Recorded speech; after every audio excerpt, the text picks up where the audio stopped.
Good evening, everyone. And wanted to thank you very much for that wonderful introduction. I'll try to earn it tonight. Also want to thank Diane for originally getting in touch with me and arranging for me to get this gigantic honorarium to come down here with you tonight. Yeah, I don't think you understood that joke. But the first test is to find out whether you have any sense of humor. It's always great to come back to my home state, even though you're from the wrong side of it. Are we okay so far? I also need to thank explicitly a large number of organizations and groups that have put this event together tonight, give me the opportunity to interact with you tonight. Marcellus Outreach Butler, Beaver County Marcellus Awareness Committee, Clean Water Action, Environmental Justice Committee, the Thomas Merton Center, Marcellus Protest, Penn Environment, Sierra Club Allegheny Group, and the Westmoreland Marcellus Citizens Group. Thank you all very much for the opportunity to be with all of you tonight. As usual, there are ground rules, so I'm first going to tell you what you should expect from me, then I'm going to tell you what I expect from you, and then we'll proceed.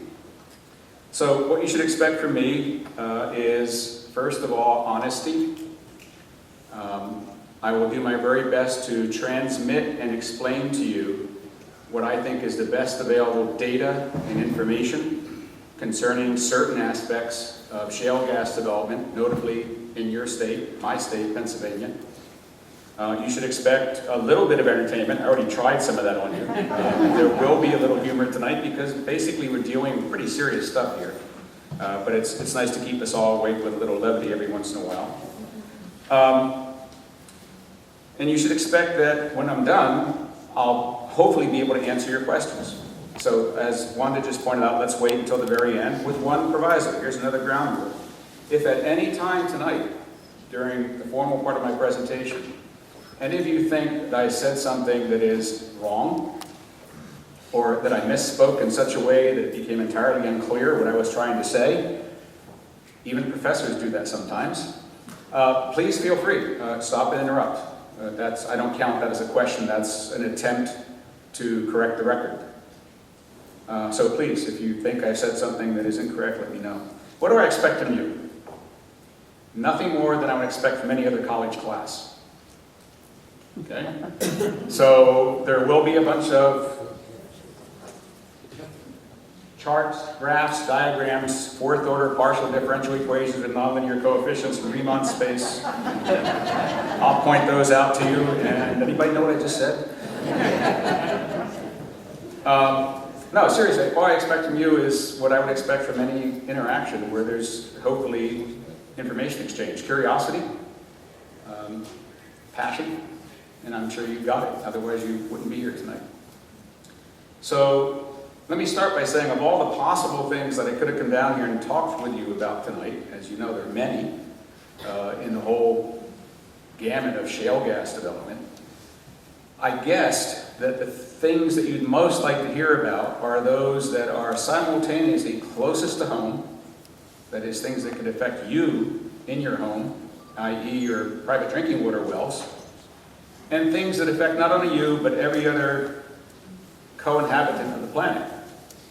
So we're going to spend time tonight mostly talking about leaking gas wells and how they might contaminate your water well. And at the other end of the spectrum, leaking gas wells and how they contaminate the atmosphere.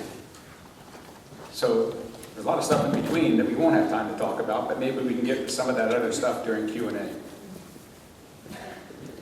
So as the title of the talk indicates, I'm going to be concentrating on what I call leaking wells. I don't mean leaking water wells, I mean leaking gas wells. And they might be shale gas wells, or they might be conventional oil wells. I mean, this part of Pennsylvania has seen it all. And the risk that leaking wells create for all of us are basically these three. Risk to an underground source of drinking water, which could be contaminated because the well is leaking.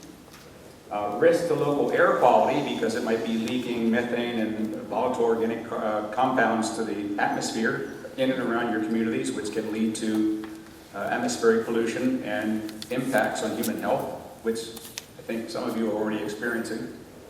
And finally, to climate change.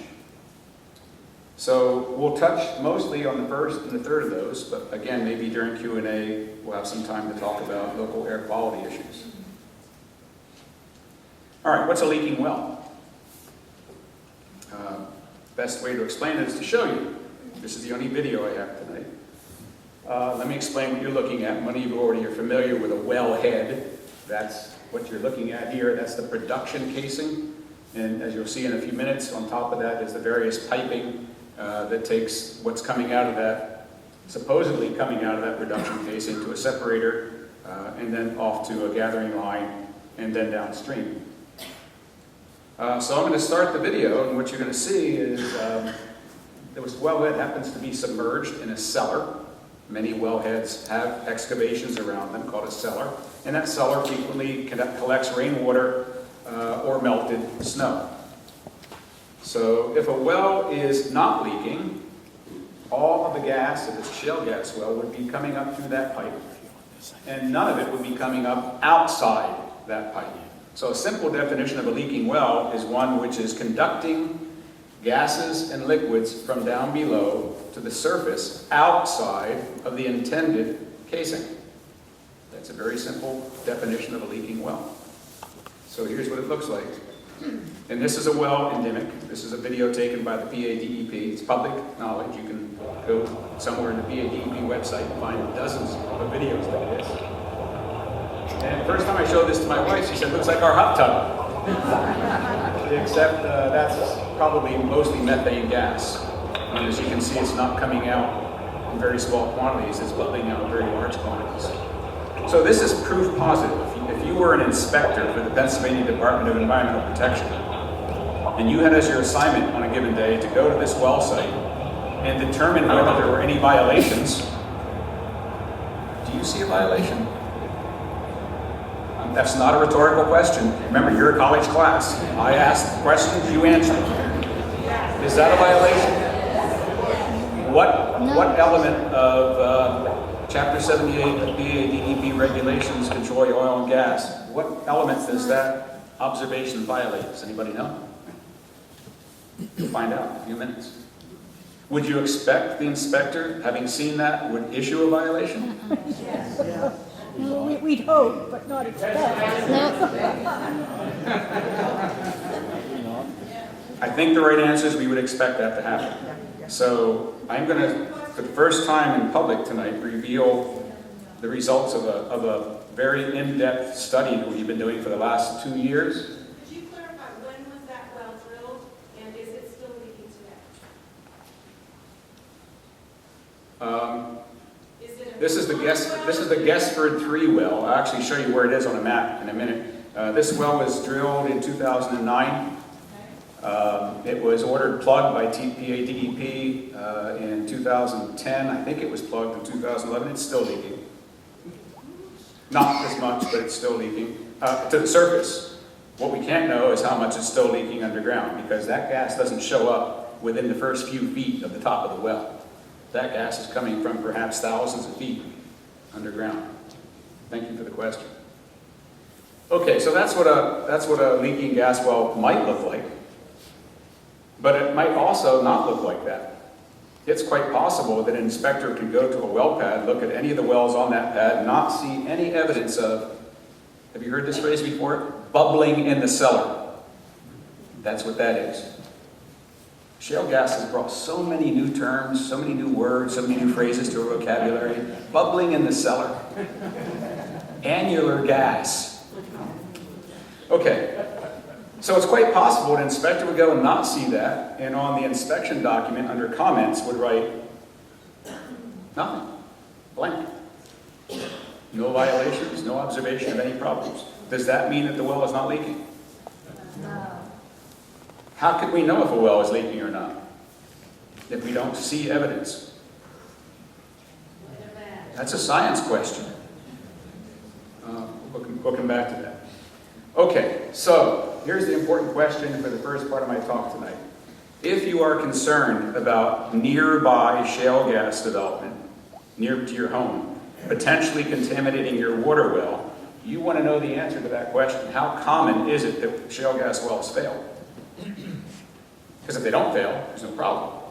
But if they do fail, you want to know how frequently so that you can make some rational judgment and the regulators can make some rational judgment as to what the consequences might be. How do you answer that question? Well, again, we're all engineers. We know that if no wells are drilled, they can't leak. So certainly the number of wells is important. So is the density of wells. By that, I mean spatial density. If you've got one